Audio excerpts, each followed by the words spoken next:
Knicks family, what's poppin'? Is your boy. Well, we got the news. The Knicks make their first move of the trade deadline, and it's not for an NBA basketball player. And it's not to move an NBA basketball player. Well, I guess you can say it's their second move because they fired Steve Mills. And now they've hired his replacement. His replacement, ladies and gentlemen, is none other than super agent Leon Rose, a CAA agent. Now, there were discussions before that Austin Brown, another CAA agent, was a candidate for the job. So it seemed clear, and it was reported by Adrian Wojnarowski, that James Dolan was interested in adopting the model that the Los Angeles Lakers have taken and other organizations have taken of hiring an agent to run your president of basketball operations position. So here we have it, man. Leon Rose is going to be the next president of the New York Knicks. I don't know. We'll see. A lot of it, and I'm going to be honest with you, to me, feels like a little bit of some of the same old, right? Leon Rose represents Karl Anthony Towns, represents Devin Booker, among some other people, and I'll get a list and show them to you and name it off. But it kind of feels like some of the same stuff that we've seen before, right? And getting someone in power who has relationships with players instead of getting someone in power who understands how to run an organization, right? Because, you can, you can get somebody in power that understands relationships and all that good stuff. And maybe they understand how to run an NBA, agency. Does not mean that they understand how to run an NBA organization. And with the Knicks, with the way that the Knicks are right now, we desperately need somebody who can run an NBA organization. That's my opinion on it, folks. I'm not sure what to expect, and maybe he's got some credentials behind him. I don't know. I don't know a whole lot about him besides that he's a super agent in the NBA. So, I don't want to just throw him out the water. I just don't. I mean, I understand the urgency of hiring a president. I do, right? We got the deadline today at 3:00, and I am going to do a deadline show. Well, it's going to begin at 1:00, but I wanted to make sure that I jumped on and we got a chance to talk about this really quick before the deadline show. All right, the trade deadline show again is going to be at 1:00. But I just have questions as far as the motivation. That's my biggest thing. The motivation of the entire thing. I have questions about it. Is this thing really rooted in the fact that this guy can run an organization, or is it? Are you just copying somebody else's model, or do you think that because he has so many connections in the NBA as far as players are concerned that you're going to bring him in because he can make connections? This is according to Adrian Wojnarowski. All right, Knicks adopting a model that has gained popularity with the success of Bob Myers with the Warriors and Rob Pelinka with the Lakers. Rose has been one of the top agents in basketball for years, with clients including Joel Embiid, Chris Paul, Devin Booker, Karl Anthony Towns, and of course, none other than Carmelo Anthony. All right. He is a super agent. We understand that. He's a super agent, ladies and gentlemen. Maybe his connections will help. We need more than that. We need the organization to be run correctly. But, I'm a Knicks fan, so whoever comes into power, I'm going to give him a chance. Again, According to Adrian Wojnarowski, the Knicks plan to make CAA agent Leon Rose the franchise's next president. The Knicks are adopting a model that has gained popularity with the success of Bob Myers with the Warriors and Rob Pelinka with the Lakers. Rose has been one of the top agents in basketball for years, with clients including Joel Embiid, Chris Paul, Devin Booker, Karl Anthony Towns, and Carmelo Anthony. Let's talk to some of the guys in the video chat now. We got this guy that was just fired the other day, Steve Mills, in the chat, so I'm sure he's got something to say. Got Isaiah, we got Viv, man. Let's Viv, what's up, man? What's your thoughts, bro? Yeah, so I think before I go into my thoughts, I don't know, maybe it's a good idea to kind of educate little people about how Leon Rose, his connections with the Knicks, they go back a long time. If you don't mind, I can kind of explain a little bit of how deep those connections are. Yeah, go ahead, man. Do it. Yeah, I mean, so one thing about Leon Rose, What's up, he's Isaiah? a Philadelphia guy. He's from New Jersey.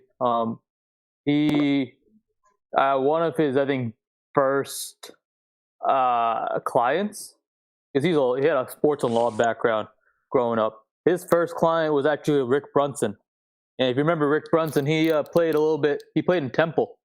And he also he played a couple years with the Knicks, I think 99, 2000, whatever those years.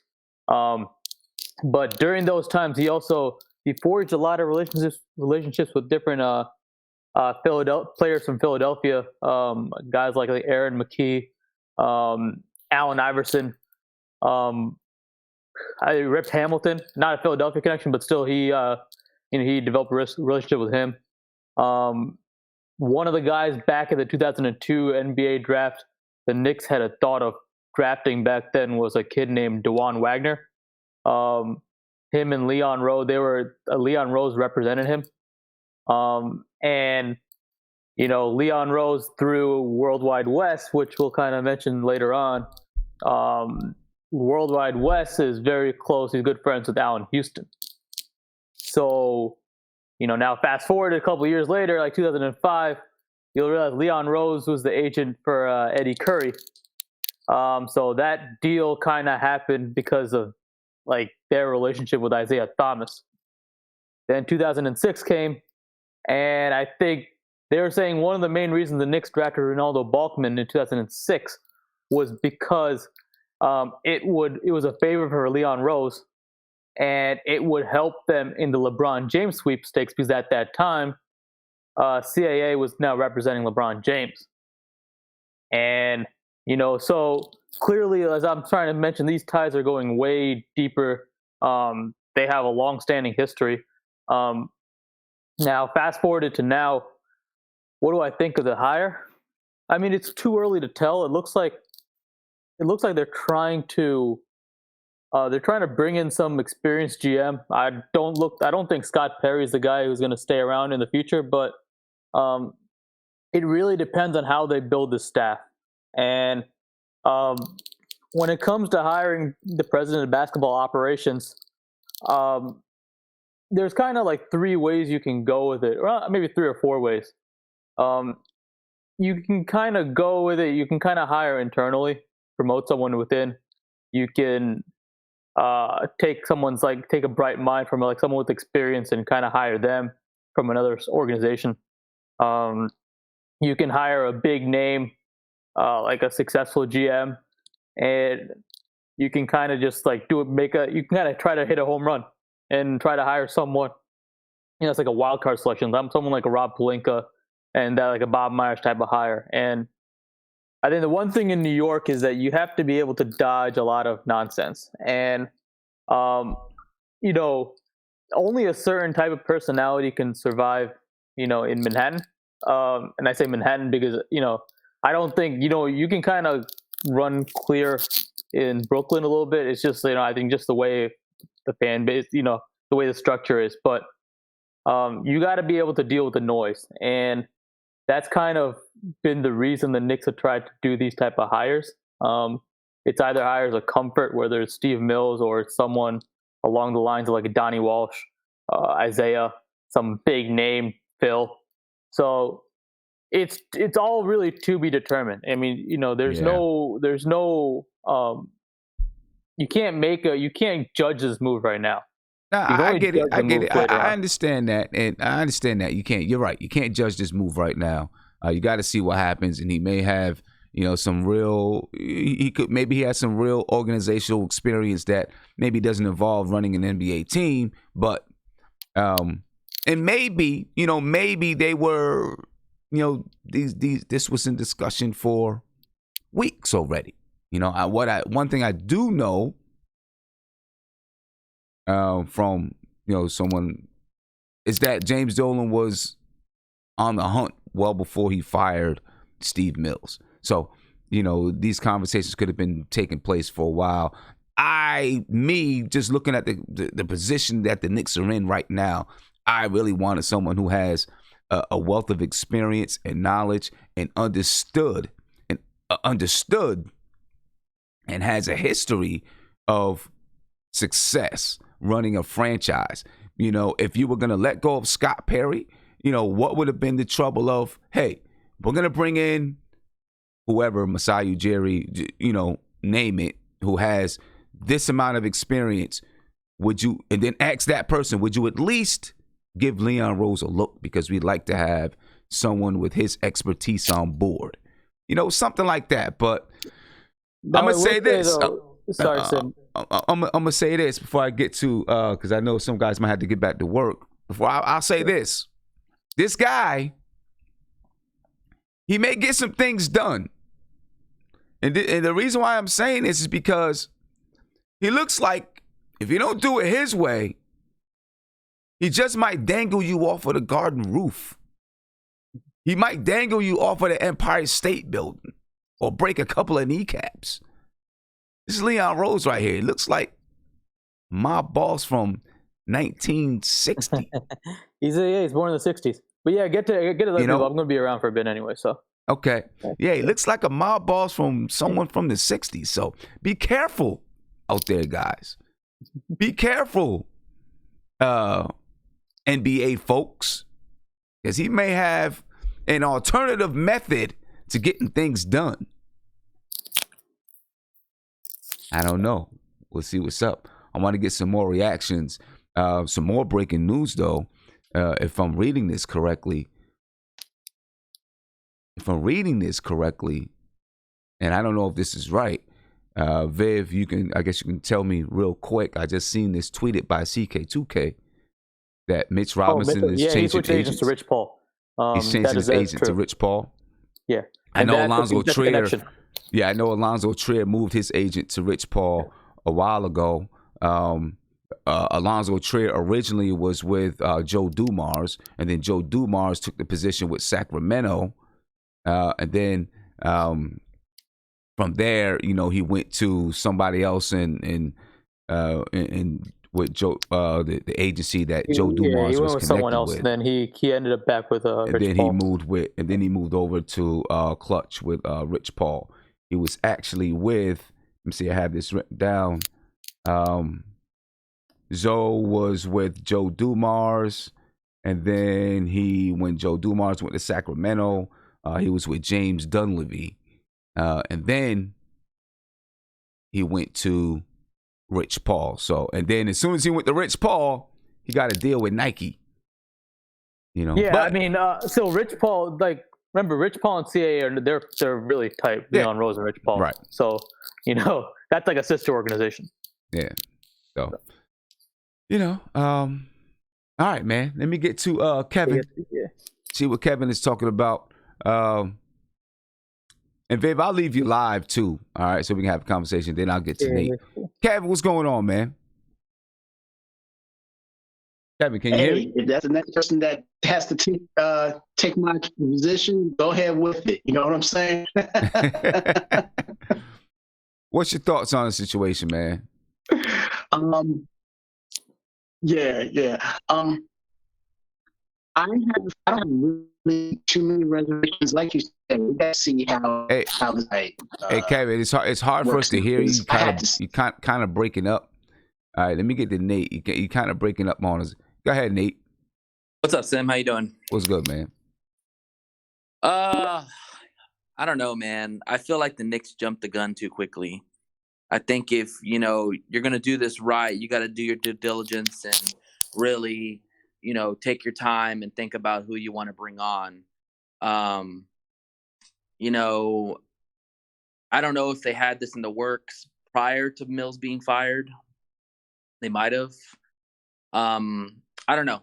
I'm just mixed about it. I really think the Knicks just jumped the gun on this too quickly. I think somebody put a tweet out on the bleachers saying that James Dolan has a deadline of 3:00 to make moves, not to sign up, not to sign the president of the Basketball Association. So he seems to be very highly favored among the players.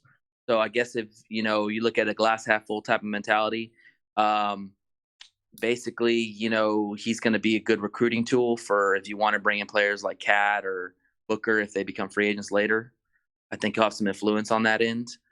I agree with you, Sim. I don't know if he's going to be able to run basketball a team. It's a big difference between being an agent and being a team, running a team. Because there's a lot of differences. And yeah, I would have. I'm sorry. When you have organizations like the Warriors, whose ownership has some stability and right, have you can make those kind of moves. The thing with the Warriors, obviously, when they try to make that move, they may not have already been a great team, right? So the model worked there. Clearly, it's worked in LA. But still, even though the Warriors weren't a good team, there was still some more stability with ownership and those type of things. The Los Angeles Lakers, although they're always marred in drama, they've, the same family's been owning for years. You know what I mean? And they've had experience and they've had success in the basketball world. It's a copycat world, right? So, if someone has success somewhere, then people are going to copy it. Yeah, I'll give you a quick example. A football example. Everybody tries to copy the Patriots way, the Patriots mentality because they win all the championships. Well, look at my Lions. They tried to go out and hire their GM of the Patriots, the coach of the Patriots, and we finished with one of the worst records in the NFL this year. So it doesn't always work. And I think a lot of these teams think that they can mold their teams into all these winning franchises, but it starts from the top. It starts from the scouting. It starts from everything. It's a whole pie that you put together. And I just think the Knicks just jumped the gun too quickly. I mean, I would have liked a guy with more experience that has actually been on an NBA team, not just an agent. So I don't know. Yeah, like well, let's see where this goes and how this, how this turns out. See who he begins to hire. Obviously, you're not going to get the entire regime in place in one day. He gets in place and he works with Scott Perry for, maybe the remainder of the year. Then he starts to put his, the people who he wants in place. It makes me wonder what the future of Perry and what the future of Miller is with this guy if they do bring this guy on. That's going to be the big question for me. Do they go out and get another GM, a Presti or a Jerry? And do they? Of course, I'm really think they're not gonna bring Miller back. I think they're gonna go out and get their own guy. But probably they'll probably go out and get their own guy. That seems like it would be the case. Now we'll see. Who represents Mike Miller? That's a question. Oh, I don't think anybody of worth significance. But if he had to change the CAA, I wouldn't be surprised. Although I don't expect it. Right. That's what I'd like to know. Who represents Mike Miller? I want to hear from Ian Begley real quick. All right, and get his take on the situation. You guys know he's a guy that I trust with, his opinions and all that kind of stuff. So this is Ian Begley from SNY. Let's take a listen. I understand there's some trepidation about the Knicks hiring an agent to be their team president, somebody who doesn't have front office experience. But with Leon Rose, you should know that he has decades of experience in the NBA as a player agent representing top players in this league, whether it was LeBron James at one point, Chris Paul, Joel Embiid. You know, you go through the list and he's had top clients. So because of that, he has strong relationships across the league with team presidents, with GMs, with owners, and those are the people that he's going to have to be dealing with as Knicks team president. So the Knicks were going to go the agent route. I think you could have done a lot worse than Leon Rose. This seems like a good hire to me because of his reputation around the league. And, you know, maybe some CAA players are more apt to think about New York now that Rose is here. I mean, we know that Worldwide West is expected to have a role in Rose's front office. And yes, the Knicks did consider Masai Ujiri. He was, you know, in a perfect world, their top candidate, but ultimately I think it was deemed that the price was too high, the compensation, what they would have had to send to Toronto to get Masai out of a contract. And that's why they pivoted here to the agent community. And let's not discount Steve Stoute's voice in this whole thing. Steve Stoute was his agency was hired to help rebrand the Knicks. And, you know, he has an influential voice with Jim Dolan, and I think he played a significant role in the process here of the Knicks hiring their next team president. Yeah, let's talk about that, ladies and gentlemen. Steve Stoute, he's clearly has begun to make his imprint on the New York Knicks. And again, that was Ian Begley from SNY. You know, and if you don't know what SNY is, just go on Twitter and type in SNY, and you'll get a bunch of stuff about New York sports. So go check out SNY. Ian Begley is, you know, the main Knicks reporter from SNY. It's, you know, very, very good channel, very good network. So go check out SNY. But anyway, Steve Stoute, ladies and gentlemen, the commissioner Steve Stoute, better known as a hip hop mogul, but he's also a marketing guy. He's taken over the Knicks, and he clearly has James Dolan's ear. James Dolan seems to trust him, and he's listening. You know, what do you think, Viv? The commissioner? Yeah, man. Steve Stoute's got his fingerprints on the Knicks right now. I know. I wish I knew the truth. If he had an impact in this, he's friends with Rich Paul, and I don't know. And he's close with Worldwide West. I don't know. Steve Stoute, I know what Steve Stoute can do. My theory with Steve Stoute was more on the other side of just ran the whole marketing side of the team. I didn't really imagine Steve Stoute in the basketball side of things. Because I think one thing you got to know about the commissioners when he actually gets into certain business deals, he actually doesn't really fail at them. I'm pretty sure of almost there's a laundry list of things that he's done, and he's actually, whether it's things from the Cliff Paul commercials to there was a documentary. I think he was behind some of the LeBron documentary or the KD documentary or whatever. They've all been pretty successful. Now look, I don't know about this. I think this is more probably a comfort than anything. I hate to say it, but just knowing that CAA is just a big part of Madison Square Garden. CAA is not just the sports arm, but just the talent arm when it comes to talent and entertainment side of the business.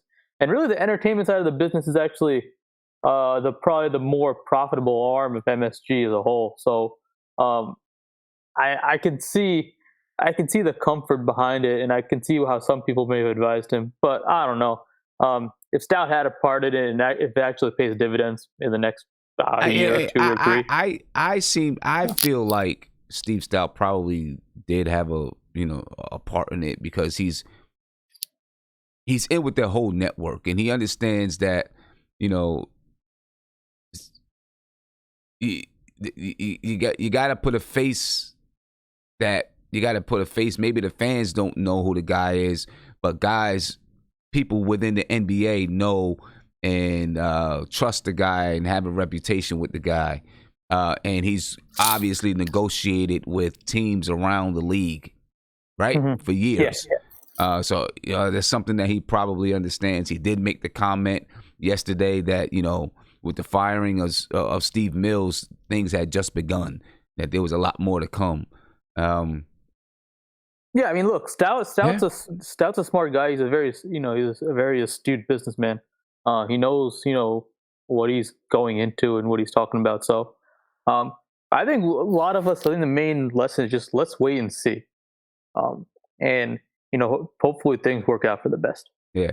Now I'm looking at Ian Begley, and honestly, I thought that Alonzo Trier was with Rich Paul way before just today. Now, Ian Begley is reporting that Alonzo Trier has signed with Rich Paul. He said Alonzo Trier has also signed with Rich Paul. Okay, he just said he doesn't say when, because I thought it happened a while ago. He also is reporting about Mitchell Robinson signing with Rich Paul because Alonzo Trier, I believe, signed a while ago. Yeah, I think he signed a while ago. But yeah, it makes sense because he's going to be a restricted free agent this summer anyway. So I figured, it would be a good idea to sign with the power agent if you can. It'll be worth it in the long run. And the move like Leon Rose, I know Leon Rose. This had to be coming for a while, anyways. So I'm sure the agent hirings, like when Mitch hired Rich Paul, I'm pretty sure those were in the works too. It doesn't happen this suddenly. It's just that we think it does. So I'm sure this is in the works. Yeah. So, we'll see. And Steve Popper of Newsday, and I said this last night, or the last time. And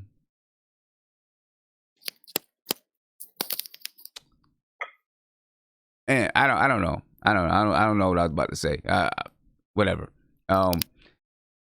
Let's get to a couple of phone calls and then I'm gonna get out of here. At 1:00, I gotta prepare for the 1:00 show. At 1:00, I have we're doing the free agency trade special, and I'm about to come to you, Kev.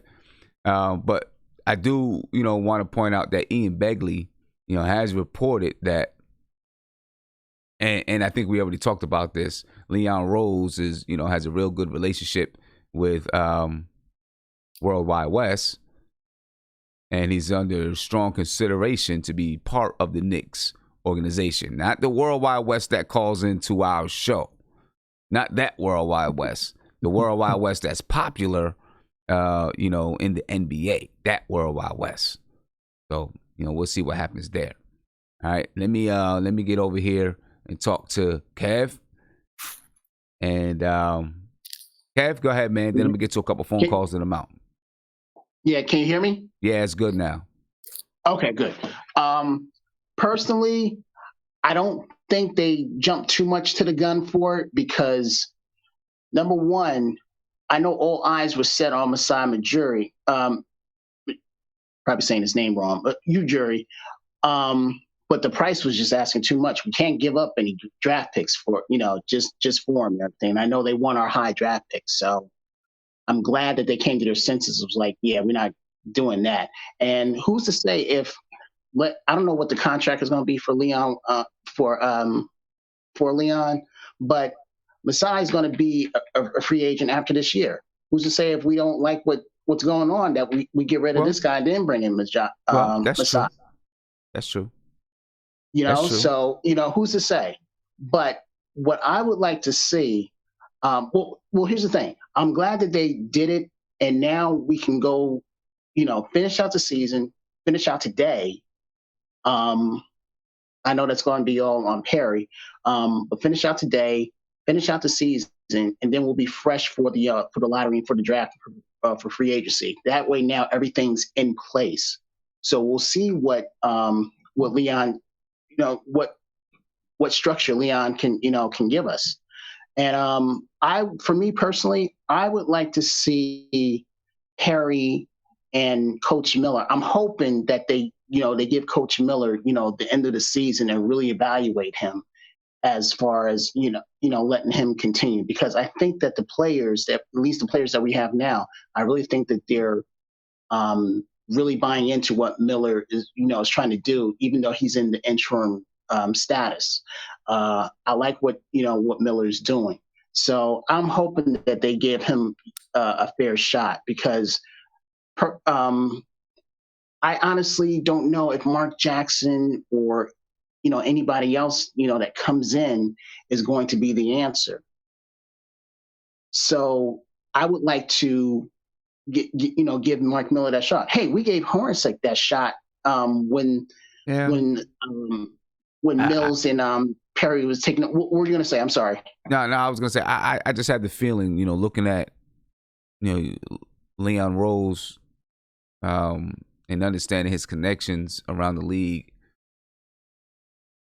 Mike Miller, I guess he'll evaluate Mike Miller and things like that, but I don't know. I don't know that Mike Miller's going to be the guy.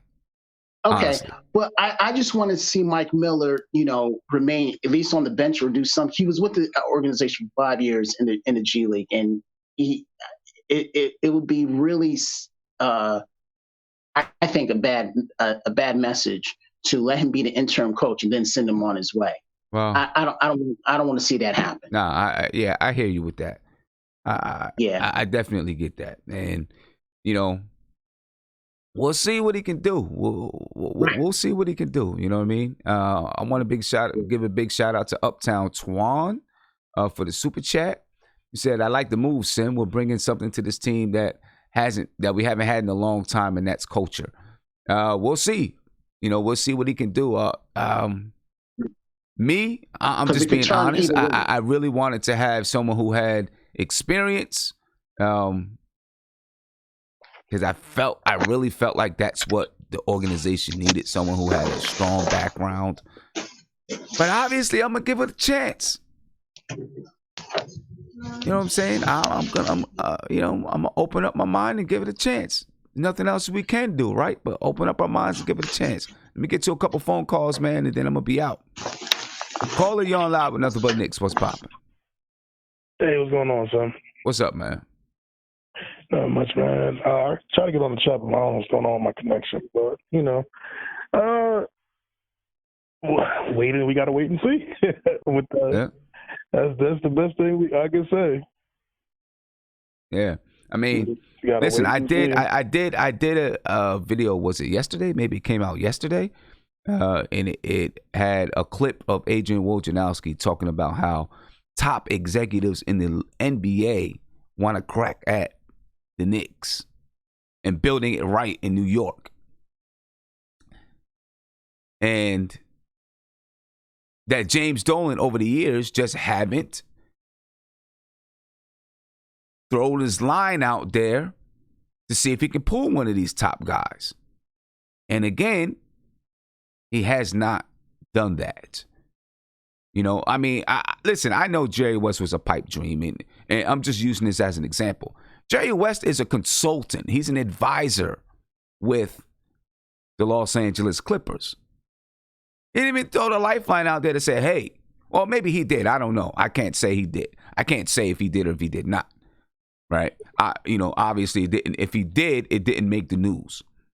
Okay. Now, I know a couple of years ago, he tried to get Jerry West. Before he got Phil Jackson, he tried to get Jerry West, and, it didn't work out. Obviously, it didn't work out. But I mean, my thing is, and maybe he made phone calls to some of these guys. I don't know. But you would think if he did, it would have gotten out there somewhere. Somebody would have known that he made a couple of phone calls.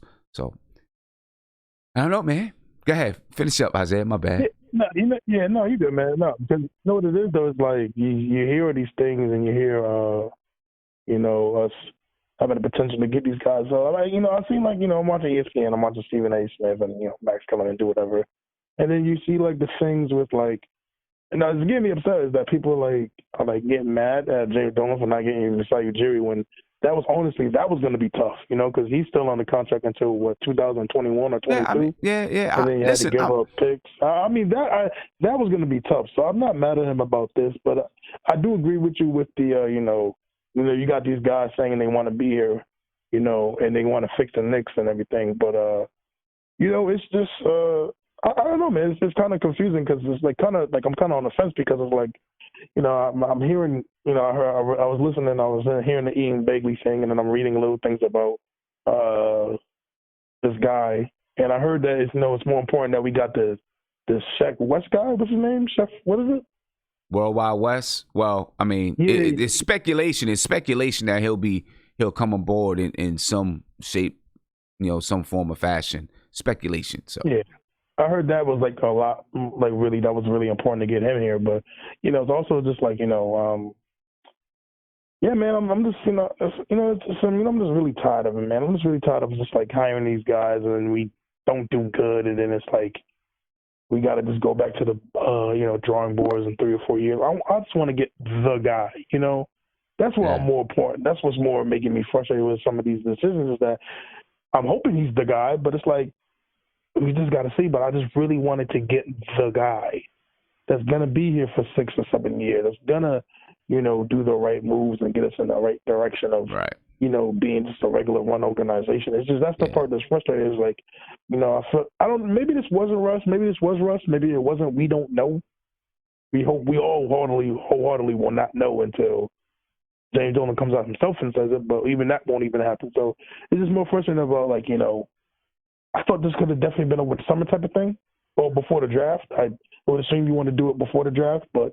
Well, I'm assuming that he wanted to do it before the trade deadline was out so that Leon Rose could help to negotiate some of these deals. Because here's one of the questions that I did have. I was talking to somebody last night, right? And this person, said to me, I don't understand why James Dolan is going to allow people to make moves at the trade deadline that are not going to be here.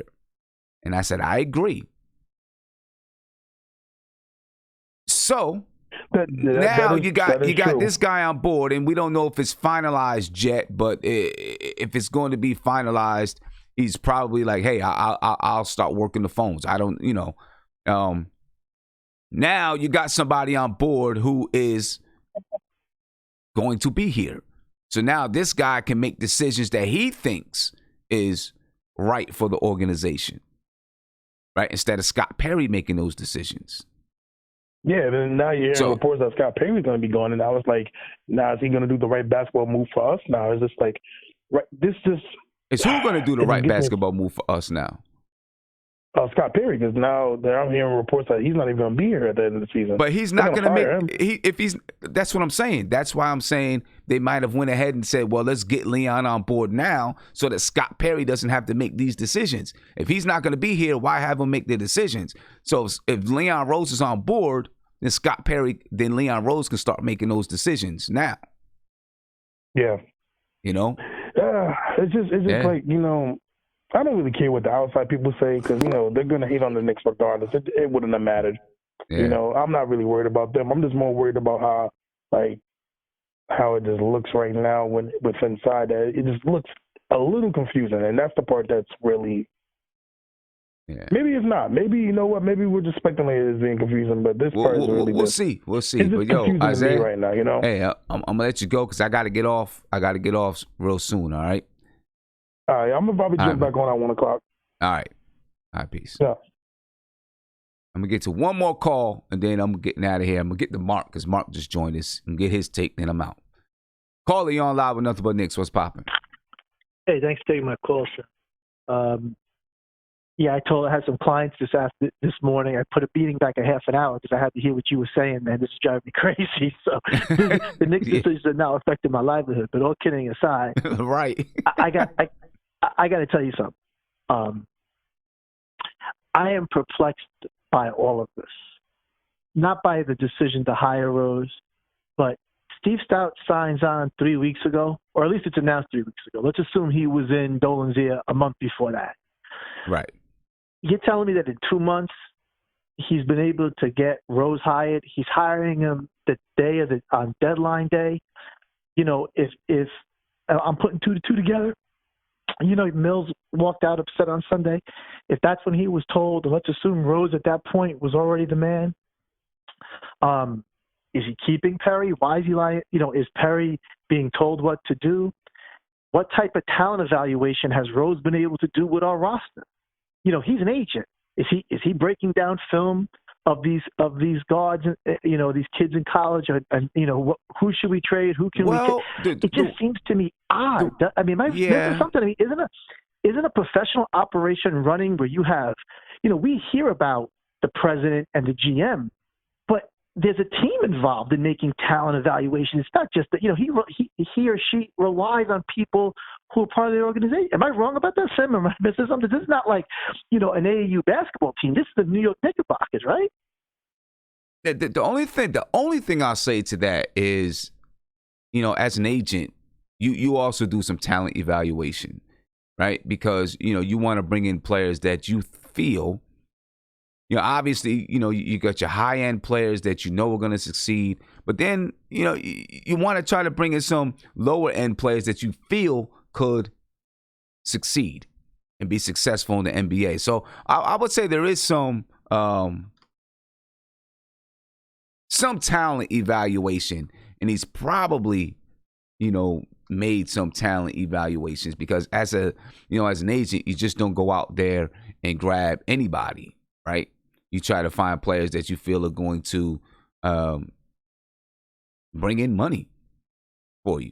No, I listen. I'm sure too. When you're coming from CAA, you're right. They have their own talent evaluators, I'm sure. And is this guy worth signing? And I'm sure that goes on. It just, but you understand what I'm saying? If he's getting brought in a day before, that just seems odd to me. The timing just seems odd. And again, Perry, we're going to regroup in the morning. That's a tweet you're getting from Woj last night, and it's like they're not working. It's just, again, I'm just surprised. Well, not at the decision, it's the timing. You know what I mean? Yeah. The only thing I could say, looking at what happened now,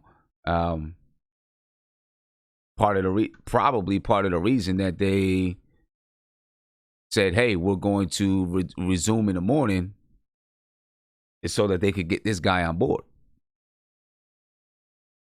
So you tell me this cat's going to be making decisions in a 4-hour time frame?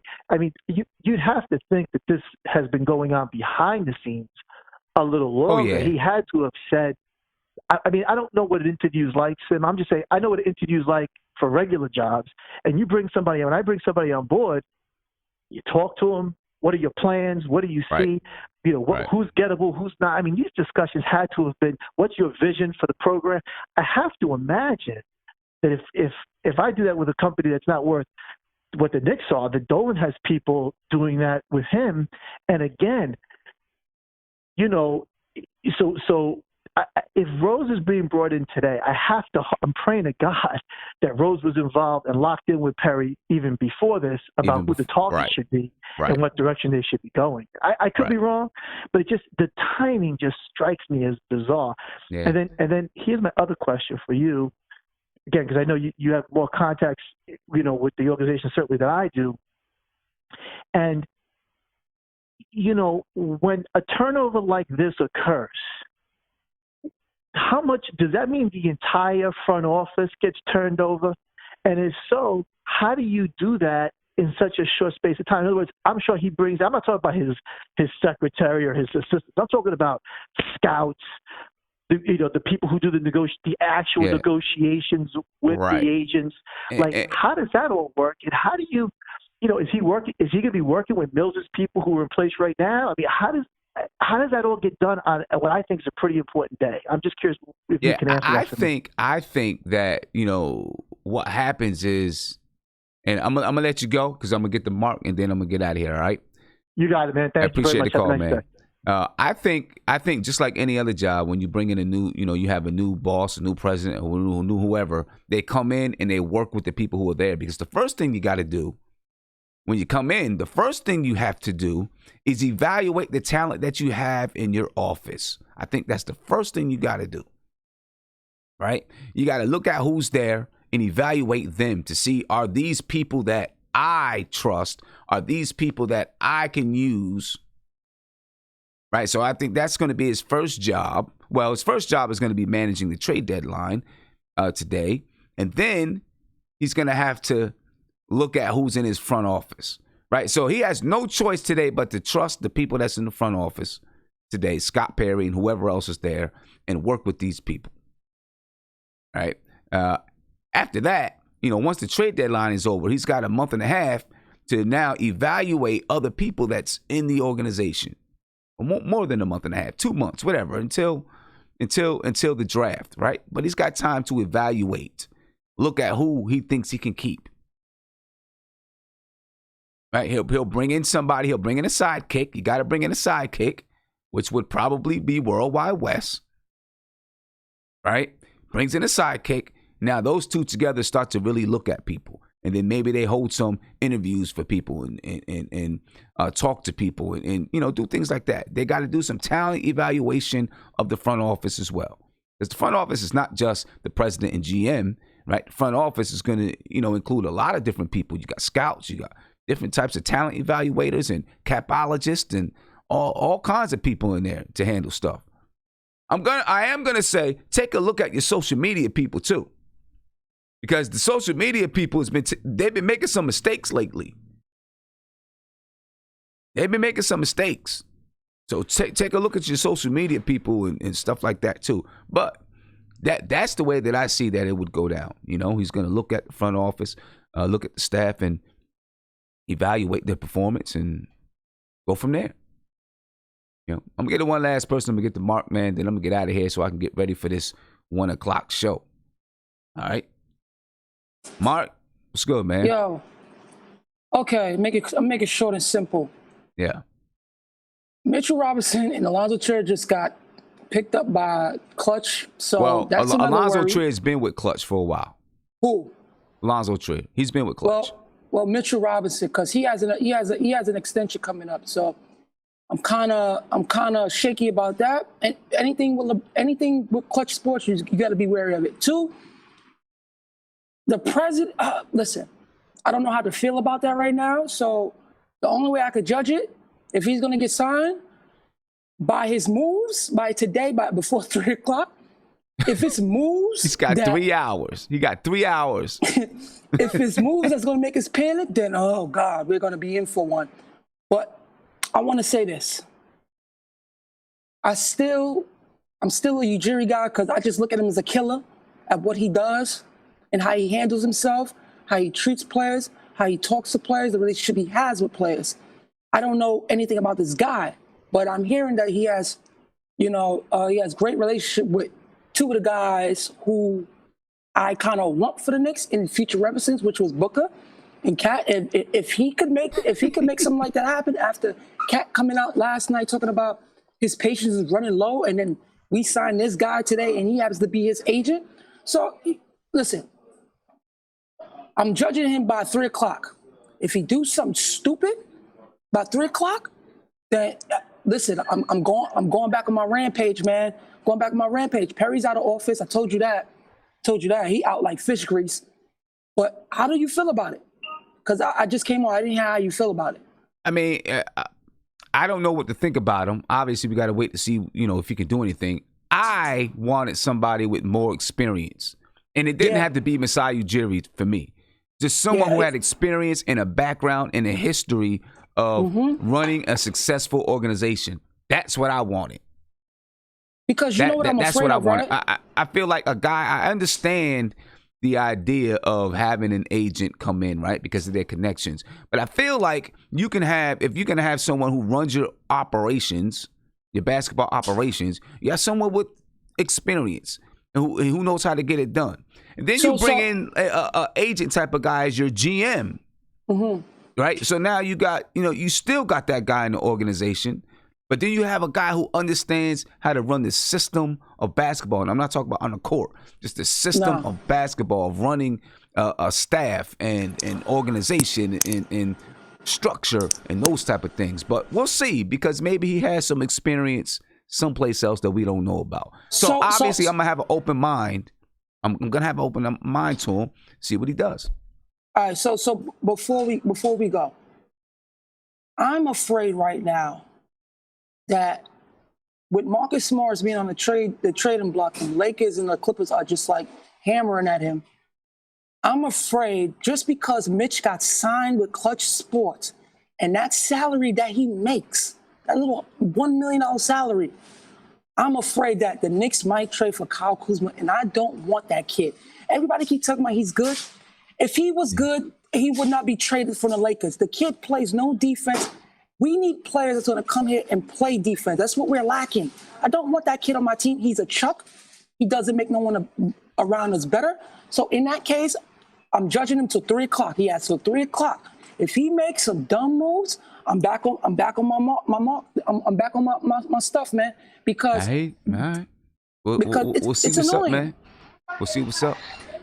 All Well, right. ladies and gentlemen, Mark, and I'm gonna say this to you, Mark. I need you to get online from wherever you are all the time, because your picture is nice and clear. Yeah. Your sound sounds good. You know what I'm saying? So my pictures stay nice and clear. You know what it be? Because I be in my room and it don't have the lighting that it exactly. has right now. Put some light in front of you or behind you, make it nice and clear. But anyway, I got you, Brody. All right, man. Hey, I'm coming back on at 1 o'clock as we do this trade deadline special, and I'll be on for a couple hours. All right, bro. until It's about to be the 3. hectic So 3 hours, man.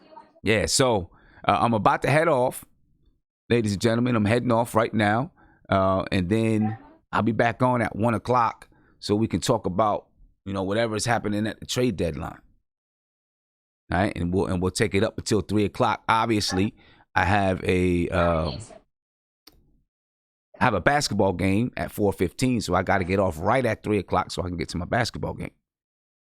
But the Knicks, ladies and gentlemen, are planning to hire and coming to terms with Leon Rose. They're finalizing a deal to be the next president of the New York Knicks. And like I said, this guy looks like a crime boss. Be careful, NBA. And I hope nobody comes to my house with a rose. Hope nobody leaves a rose at my doorstep after making these statements. But anyway, ladies and gentlemen, I'm out of here. I'll see you guys in a couple of hours. I'll see you guys in an hour. All right? Make sure you come back as we're going to talk about what's going up with the trade deadline. What's happening? You know what I'm saying? What's going on? And we'll follow it all the way up until the end. All right? Ladies and gentlemen, I'm out of here. I'll talk to you guys in about an hour. Get back to work. Go get your lunch. Whatever it is you got to do. Just don't get fired. Peace.